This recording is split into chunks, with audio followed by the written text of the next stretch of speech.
it was clearly designed to go off to create the most havoc. They tried to target one of these stations where several lines connect together, and it would appear as though there was a flashover of the explosive, so it didn't detonate. If it's not under a compression of some sort, it'll flash over and create the kinds of burns that we've seen in the victims who were hurt today.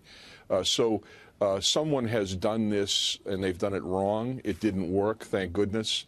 But it does show that there's a continuing effort to sow terror and injury and death throughout London. And the authorities are working really, really hard right now, not only to capture the suspect, but also to identify other cells that might be out there that may try to do this again.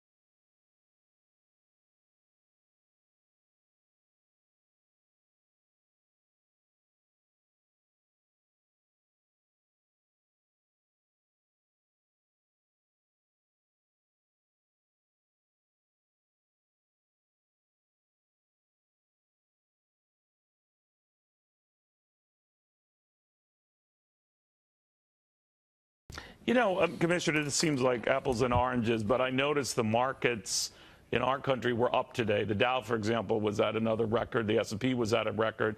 And that's even in the face of what was a very scary and could have been even scarier terrorist attack or planned one in London. The fifth one I know this year, and I know this is getting to be increasingly common, but it's as if we have sort of like a laissez-faire attitude, or here they go again, and we don't worry too much about it. And I know last time we were chatting, that kind of attitude worries you. What do you think now?